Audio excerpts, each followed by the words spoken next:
Hi everyone, let discuss this problem. इसमें हमें क्या करना है, most frequent element in a array find करना है। ठीक है, तो उसका मतलब क्या हुआ, ये हमारे पास अगर एरे है, ठीक है, तो इसमें हमें बताना है कि कौन सा एलिमेंट मैक्सिमम प्रेजेंट है। जैसे 1 3 बार प्रेजेंट है, जो हमारा 3 है वो हमारा 1 बार प्रेजेंट है, हमारा 2 1 बार प्रेजेंट है, हमारा 4 1 बार प्रेजेंट है। ठीक है, तो यहाँ पे मैंने लिख दिया नंबर और ये हो गया उसका काउंट। ठीक है, तो इस तरीके से हो रहा है हमारा। तो ये हो गया हमारा नंबर, ये हो गया काउंट। अब आपको बताना है, आपको वो नंबर प्रिंट करना है जिसका काउंट मैक्सिमम है, जो मतलब एरे में सबसे ज़्यादा बार आया है। तो 1 का काउंट सबसे मैक्सिमम है, इसलिए हमारे आउटपुट में 1 आ रहा है। वैसे ही सेकंड क्वेश्चन में हम देख रहे हैं कि 10 कितने बार प्रेजेंट है। 10 हमारा 2 बार प्रेजेंट है, 20 हमारा 3 बार प्रेजेंट है और 30 हमारा 1 बार प्रेजेंट है। तो मैक्सिमम कौन सा प्रेजेंट है, 20, तो हम आउटपुट में दे रहे होंगे 20। तो ये सिंपल सा क्वेश्चन है जिसे आपको समझना है। तो अगर आपके पास ये एरे हैं तो आपको क्या निकालना है, इसमें से हर एलिमेंट का काउंट निकालना है और जो भी एलिमेंट मैक्सिमम आ रहा होगा उसको आपको प्रिंट करना है। तो पहली अप्रोच हम डिस्कस करने वाले हैं यहाँ पे। पहली अप्रोच क्या हो जाएगी, अप्रोच 1। अप्रोच 1 आपकी हो जाएगी कि जैसे कि हम इटरेट करते हैं एरे पे, जैसे कि आपने मैट्रिक्स इटरेट पढ़ा है, बहुत सारे इटरेशन होते हैं। तो हम क्या कर रहे होंगे, 2 फॉर लूप लगा रहे होंगे, एक चल रहा होगा यहाँ से, एक चल रहा होगा यहाँ से, और हर एलिमेंट को हम कंपेयर करके देखेंगे। मतलब क्या बोलना चाह रहा हूँ मैं, ये एक फॉर लूप हो गया जो 0 to n तक चलेगा। इसके अंदर का जो फॉर लूप है वो हमारा i+1 to n चलेगा। ठीक है, यहाँ पे i to n कर देते हैं और i हमारा 0 है। ठीक है, i हमारा 0 है, ये i to n चल रहा है और ये i+1 to n चल रहा है। अब इसका मतलब क्या हुआ, अगर आपके पास ऐसा एलिमेंट है 1 3 2 1 4 1, तो आपका i यहाँ पे पॉइंट कर रहा होगा, j आपका यहाँ पे पॉइंट कर रहा होगा और ये दोनों इनर लूप होंगे। उसके बाद आप कंपेयर कर रहे होंगे जो आपका एरे है, जो आपका ये एलिमेंट है और ये एलिमेंट है, ये दोनों इक्वल है क्या, 1 = 3 है क्या। अगर नहीं है तो हम कुछ नहीं करेंगे, और जब ये 1 मिलेगा आपको, 1 = 1 है क्या, तो हम काउंट को प्लस प्लस कर देंगे। मतलब हमारा काउंट हो गया 2, और उसके बाद जब ये मिलेगा तो काउंट 2 से +1 होके काउंट हो जाएगा 3। तो इस तरीके से आप ये अप्रोच में सॉल्व कर सकते हो using 2 for loop. 2 for loop का मतलब क्या होता है, 2 फॉर लूप से हम इटरेट करते हैं कि i हमारा जब 0 पे रहता है तो j हमारा i+1 पे रहता है, और फिर j इंक्रीमेंट होता रहता है, j 2 होगा, 3 हो गया, 4 होगा, 5 होगा। तो i का जो 0th एलिमेंट है, मतलब ये 1 है, ये हर एलिमेंट से कंपेयर हो रहा होगा, हर एलिमेंट से कंपेयर हो रहा होगा। और जब भी आपको 1 = 1 मिल रहा होगा, आप काउंट प्लस प्लस कर रहे होंगे। ठीक है, तो इससे आपको क्या पता चलेगा कि ये जो मेरा पहला एलिमेंट है वो कितने बार आया है एरे के अंदर। तो मैंने इसका काउंट स्टोर कर लिया, ये मेरे को पता है काउंट 3 आया है, तो 3। उसके बाद मैंने 3 पे गया, 3 फाइंड किया कितने बार आया है, तो 3 एक ही बार आया है, तो ये 1 का काउंट कर लिया, ये 3 का काउंट कर लिया। ठीक है, उसके बाद 2 पे गया, मैं 2 को कंपेयर किया सबसे, तो 2 एक भी बार नहीं मिला मुझे, सिर्फ ओनली 1 टाइम है, एक ही बार आया है एरे में, तो 2 भी 1 हो गया। ऐसे करते करते हम हर एलिमेंट का काउंट निकालेंगे, और जो मैक्सिमम काउंट होगा, हम हर बार काउंट को कंपेयर कर रहे होंगे, काउंट क्या ग्रेटर है, जो हमने हमारा मैक्स काउंट एक ग्लोबल वेरिएबल लिया उससे, अगर ग्रेटर है तो हम मैक्स काउंट में काउंट डाल देंगे। ओके, तो इस तरीके से क्वेश्चन सॉल्व हो रहा होगा। आप इसको कोड वाइज भी समझ सकते हो कि कोड वाइज कैसे हो रहा होगा। ठीक है, तो कोड वाइज करके देखते हैं हम इसे। हमने एक एरे बना दिया है हमारा। ठीक है, एरे के अंदर हमने कुछ वैल्यूज़ रख दी है, उसका साइज़ निकाल लिया, और ये हमने एक फंक्शन बनाया है जिसमें हमने एरे पास कर दिया और उसका साइज़ पास कर दिया। ओके, और उसके बाद हमने, जैसे कि मैंने बोला था, एक ग्लोबल वेरिएबल बनाना है, मैक्स काउंट, जिसमें हम काउंट 0 लेके चल रहे होंगे, और एक एलिमेंट हैविंग मैक्स फ्रीक्वेंसी, मतलब ये करंट फ्रीक्वेंसी रखेगा कि जो 1 है वो कितने बार आ रहा होगा, 2 कितने बार आ रहा होगा, ये 40 कितने बार आ रहा होगा, ये 50 कितने बार हो रहा होगा। ठीक है, तो जैसे कि मैंने आपको बताया था, पहला लूप चलेगा 0 to n, ठीक है, दूसरा लूप चलेगा 0 to n। ठीक है, अब इसमें क्या कर रहे हैं, हम हर एलिमेंट को कंपेयर कर रहे हैं। ओके, ये हर एलिमेंट कंपेयर हो रहा है। तो सबसे पहले क्या, i भी 0 था, j भी 0 था। उस समय क्या हुआ, 40 = 40 मिला, तो हमने क्या किया, काउंट प्लस प्लस कर दिया। मतलब एक बार तो एलिमेंट प्रेजेंट है भाई एरे के अंदर। उसके बाद i तो 0 रहा पर j 1 हो गया, फिर हमने 40 50 को कंपेयर किया, फिर हमने 40 30 को, फिर 40 40 को। तो जब 40 40 इक्वल हुए तो i हमारा 2 हो जाएगा। ओके, और हर बार यहाँ पे क्या हो रहा है, मैक्स काउंट से हम काउंट को कंपेयर कर रहे हैं, जो हमारे करंट एलिमेंट का काउंट है क्या वो मैक्स काउंट से बड़ा है, मतलब जो हमारा ग्लोबल वेरिएबल उससे बड़ा है, तो हम क्या करेंगे मैक्स काउंट में काउंट डाल देंगे और element having maximum frequency equal to AR of I, मतलब कौन सा एलिमेंट एरे के अंदर अभी बड़ा है। ओके, तो हम इसके अंदर 40 रख देंगे और लास्ट में ये एलिमेंट हम रिटर्न कर देंगे। ये हमें ये बता रहा होगा कि ये एलिमेंट जो है एरे के अंदर वो कौन सा सबसे बड़ा एलिमेंट है, तो इसके अंदर वो स्टोर हो रहा होगा। तो इसको रन करके आप देख सकते हो। ठीक है, तो ये हमने रन करके देखा तो हमें आउटपुट कितना मिल रहा है 30, क्योंकि 33 बार प्रेजेंट है। ओके, तो इस तरीके से क्वेश्चन सॉल्व हो रहा होगा और इसकी जो टाइम कॉम्प्लेक्सिटी है वो n² है, क्योंकि हम एक लूप n बार चला रहे हैं और दूसरा लूप n बार चला रहे हैं, तो n इंटू n n² हो गई वर्स्ट केस की कॉम्प्लेक्सिटी। ओके, इसमें बेस्ट केस की भी n² ही रहेगी, तीनों केस की n² कॉम्प्लेक्सिटी है, तो इसमें हमारा कुछ भी रिड्यूस नहीं हो रहा है कोड। अब हम दूसरा अप्रोच देखने वाले कि दूसरे अप्रोच में आप किस तरीके से टाइम कॉम्प्लेक्सिटी कम कर पा रहे होंगे। ओके, तो वो स्टार्ट करते हैं। अब सेकेंड अप्रोच में हम क्या कर रहे होंगे, सेकेंड अप्रोच में हमने देखा है कि हमारे पास एक एरे है, हम समझ लो कि हमारे पास ये एक एरे है। ठीक है, ये हमारे पास एक एरे है जिसमें एलिमेंट जो है वो रैंडम ऑर्डर में रखे हुए हैं। तो हम यहाँ पे एक ऑब्जर्वेशन लगा सकते हैं कि हम ये एलिमेंट को शॉर्ट कर सकते हैं। अगर हम इसको शॉर्ट कर दे असेंडिंग ऑर्डर में, ओके, अगर हम इसको शॉर्ट कर दे असेंडिंग ऑर्डर में तो हमारा एरे कुछ इस तरीके से दिखेगा। ओके, शॉर्ट होने के बाद तो इससे आप क्या पता लगा सकते हो, इससे अब आप, ठीक है, इससे अब आप सिंगल लूप में ये पता कर सकते हो, मतलब सिर्फ एक लूप का मैं यूज़ करके जो 0 to n चल रहा होगा लेंथ ऑफ एरे तक, इट्स लेंथ ऑफ एरे, ठीक है, उतने में आप पता लगा सकते हो कि कौन सा एलिमेंट मेरा सबसे बड़ा एलिमेंट है और उसको मैं प्रिंट कर रहा होगा। ओके, एक लूप में आपका काम हो जाएगा। बट ये जो शॉर्टिंग फंक्शन है ना, ये आपका n log n कॉम्प्लेक्सिटी ले रहा है। ओके, तो ये भी आपको समझना पड़ेगा। फर्स्ट अप्रोच में हमारी जो कॉम्प्लेक्सिटी थी वो n² थी। ओके, अब सेकेंड अप्रोच में हमने क्या किया, शॉर्ट कर दिया, तो ये n log n हो गया और ट्रावर्स करने के लिए हमें लगा n कॉम्प्लेक्सिटी। ओके, तो ON n log n, तो ये कितना हो गया n log n कॉम्प्लेक्सिटी में आपका ये सॉल्व हो रहा है। तो ये एक अच्छी मेथड है, इससे आप n² की जगह n log n पे कॉम्प्लेक्सिटी को लेके आ रहे हो, मतलब उससे थोड़ा सा कम लेके आ रहे होगे। ओके, अब आपने शॉर्ट कर दिया, अब क्या कर रहे हैं आप, फॉर लूप चला रहे हैं, जो कहाँ से, यहाँ से चल रहा है, i = 0 से n तक चल रहा है। ओके, अब यहाँ पे क्या, जैसे कि मैंने ग्लोबल वेरिएबल रखा था, आप यहाँ पे भी मैक्स फ्रीक्वेंसी एलिमेंट रख सकते हो, एक एलिमेंट, ठीक है, जिसमें हम क्या रख रहे होंगे, जिसमें हम एलिमेंट रख रहे होंगे कि 1 ग्रेटर है, 2 ग्रेटर है। ओके, और वैसे ही हम काउंट बना लेते हैं जिसमें हम करंट एलिमेंट का काउंट स्टोर कर रहे होंगे।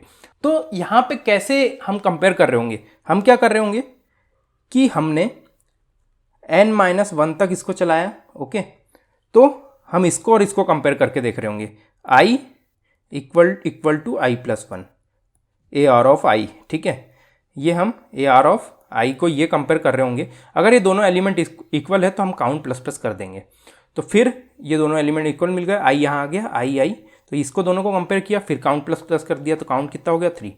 अब काउंट हमारा ग्रेटर हो चुका है मैक्स काउंट से, तो जब भी हमारा काउंट ग्रेटर हो जाए मैक्स काउंट से, तो मैक्स काउंट में स्टोर कर देना है काउंट को, जैसे कि हमने पिछले में किया था, और मैक्स फ्रीक्वेंसी एलिमेंट में हमारा एलिमेंट स्टोर कर देना एरे का, जो कि 1 है।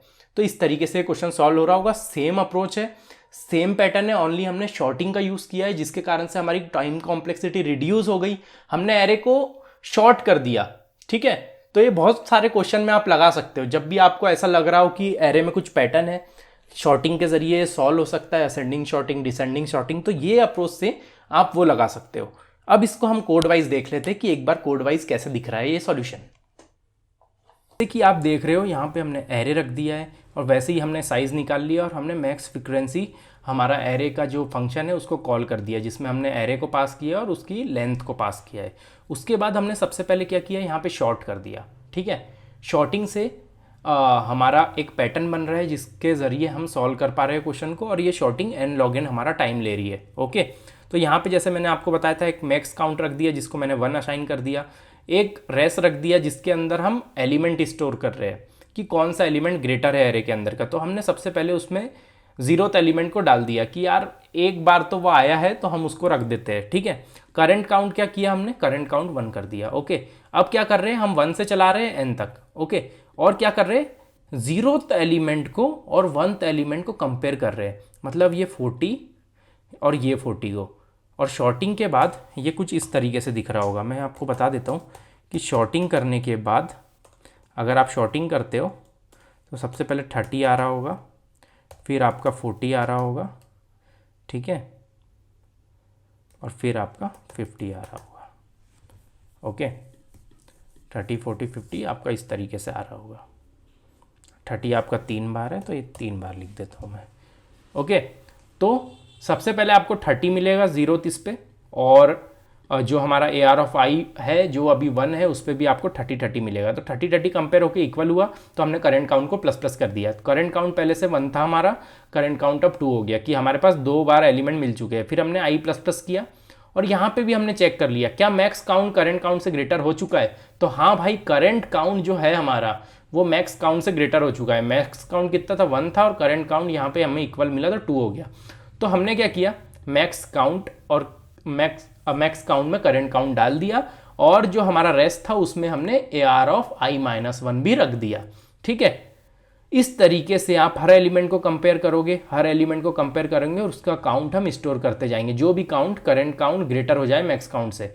और लास्ट में हम रेस में जो हमारा एरे का एलिमेंट रहेगा जो सबसे ज़्यादा ग्रेटर है उसे हम प्रिंट कर देंगे। आप ड्राई रन करके और अच्छे से समझ सकते हो इसको। तो यह हो गई हमारी सेकेंड अप्रोच, इससे भी हम n log n में क्वेश्चन को सॉल्व कर पा रहे होंगे। अब आने वाले हैं हम थर्ड अप्रोच पे, जिसमें हम हैश मैप का यूज़ करेंगे फ्रीक्वेंसी स्टोर करने के लिए एलिमेंट की ऑफ एन एरे, ठीक है। तो आपके पास अगर ऐसा कुछ एरे है जिसमें 40 50 30 40 50 30 एंड 30, ये आपके पास एक एरे है, ओके। अब इसकी फ्रीक्वेंसी आपको एक हमारे हैश मैप में स्टोर करना है, ओके। तो आप क्या कर रहे होंगे, हैश मैप क्या करता है, एक की होती है हैश मैप में और एक वैल्यू होती है। तो हम क्या करेंगे, ये जो वैल्यू है हमारे एरे की, इसको हम की तरह ट्रीट करेंगे। कैसे, ठीक है। ये 40 हमारा की हो गया, इसमें हम स्टोर करेंगे। हमें पहली बार मिला, हमने कर दिया 1। हमें दूसरी बार मिला 40, हमने कर दिया 1 + 1 2। हमें तीसरी बार मिला तो हमने कर दिया 3, ठीक है। तो अभी 2 ही बार है। उसके बाद हमें 50 पे गए, 50 कितने बार है, 2 बार है, तो हमने वैल्यू स्टोर कर दी 2। और वैसे ही हमें 30 मिला 3 बार, तो हमने की बना दिया हैश मैप में 30, ठीक है, और वैल्यू उसकी स्टोर कर दी, मतलब काउंट उसका स्टोर कर दिया 3। तो इस तरीके से क्वेश्चन सॉल्व हो रहा होगा। अब हम इसे देखते हैं कि हम कैसे स्टोर कर रहे होंगे। हमें क्या करना होगा, हम लूप चला रहे होंगे जो I 0 to n तक चलेगा, ठीक है। और यहाँ पे हम एक मैप बना देंगे। मैप का जो की और वैल्यू रहेगा वो दोनों इन टाइप का रहेगा। क्यों, बिकॉज हमारी की भी इंटीजर है और वैल्यू भी इंटीजर है, इसलिए हमारा दोनों इंटीजर टाइप का होगा की वैल्यू, ठीक है। अब हम लूप चला रहे होंगे 0 to n, और यहां पे हम क्या कर रहे होंगे, इफ की भी जरूरत नहीं है आपको। अगर आप ऐसे भी लिख देते हो ना, अगर आपको मैप का कॉन्सेप्ट पता है और आप ऐसे भी लिख देते हो प्लस प्लस, तो ये क्या कर रहा होगा, जैसे कि ये आपका मैप है, ठीक है। अब ये जो AR है इस पे 40 आएगा, तो मैप ऑफ 40 पे ये जाके स्टोर करेगा, मतलब ये की हो गई 40 की पे स्टोर करेगा 1, ठीक है। उसके बाद 50 आया तो 50 की पे स्टोर करेगा 1, ठीक है। उसके बाद 30 आया, 30 की पे स्टोर करेगा 1। उसके बाद फिर से 40 आया तो ये 40 पे जाएगा, और I प्लस प्लस का मतलब क्या है, जितनी वैल्यू रखी है उससे एक और प्लस, तो ये 2 कर देगा। अब स्टोर यहाँ पे रिप्लेस कर देगा, 1 से 2 हो जाएगी।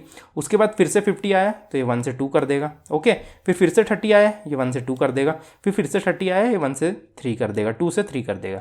तो इस तरीके से ये काउंट यहाँ पे स्टोर कर देगा मैप के अंदर।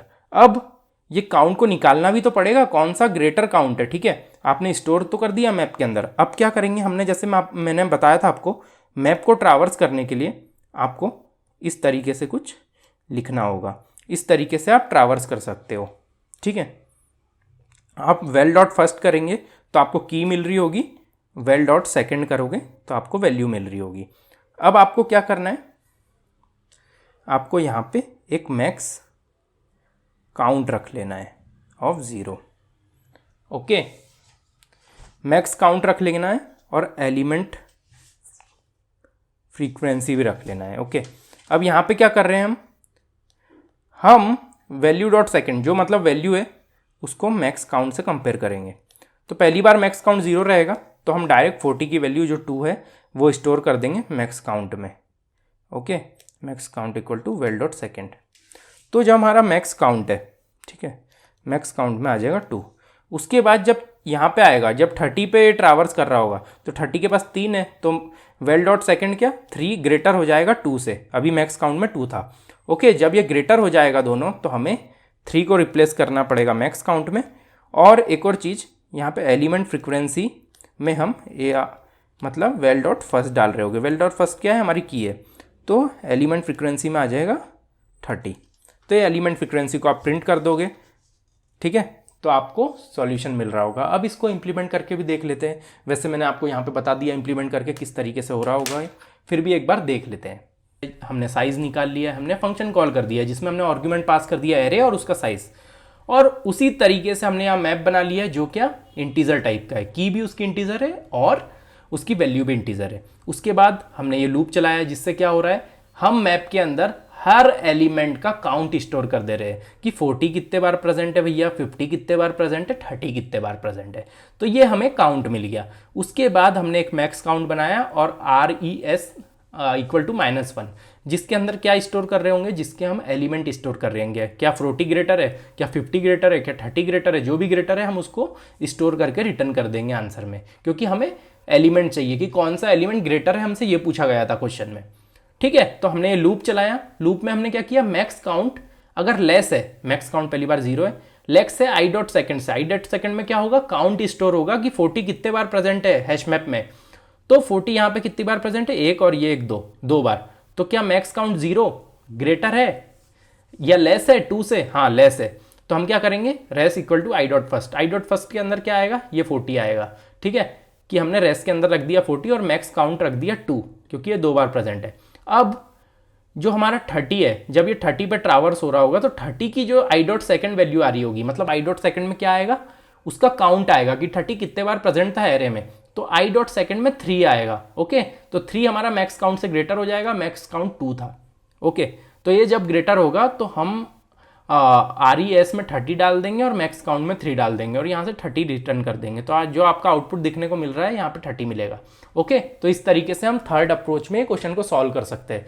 अब यहाँ पे टाइम कॉम्प्लेक्सिटी कितनी लगी आपकी, तो हम टाइम कॉम्प्लेक्सिटी की अगर बात करें, तो यहाँ पे जो आपकी टाइम कॉम्प्लेक्सिटी आ रही है, ठीक है, ये O ऑफ n आ रही है, जो कि एक बहुत अच्छी टाइम कॉम्प्लेक्सिटी है। आपका एक ऑप्टिमल सॉल्यूशन मिल चुका है आपको O ऑफ n। और जो स्पेस कॉम्प्लेक्सिटी है, अगर स्पेस कॉम्प्लेक्सिटी की मैं बात करूँ तो ये भी O ऑफ n हो जाएगी आपकी।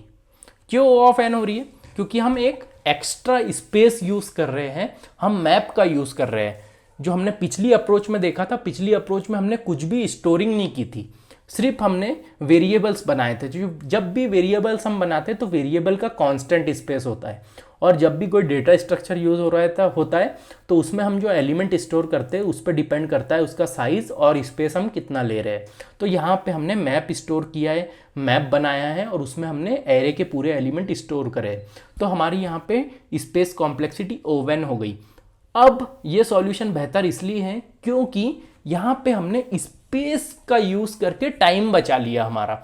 और बहुत सारी जगहों पे ऐसा होता है कि टाइम ज़्यादा इंपॉर्टेंट होता है। स्पेस आप ले सकते हो एक्स्ट्रा, बट टाइम बहुत ज़्यादा इंपॉर्टेंट होता है। जब भी आप इंडस्ट्री लेवल का कोड लिख रहे हो, जब भी आप कोई ऐसा कोड लिख रहे हो जो बहुत बिलियंस लोग यूज़ करने वाले हैं, तो वहाँ पे टाइम की कॉम्प्लेक्सिटी बहुत ज़्यादा इंपॉर्टेंट है। स्पेस तो आप मैनेज कर सकते हो। वीडियो पसंद आया होगा तो वीडियो को लाइक कर देना, चैनल को सब्सक्राइब कर देना जो लोग ने अभी तक नहीं कर रखा है। मैं ऐसे वीडियो लाता रहूँगा आपके लिए, तो होप आपको सब अच्छा लगा होगा। मिलते हैं न्यू वीडियो के साथ, तब तक के लिए ओके बाय।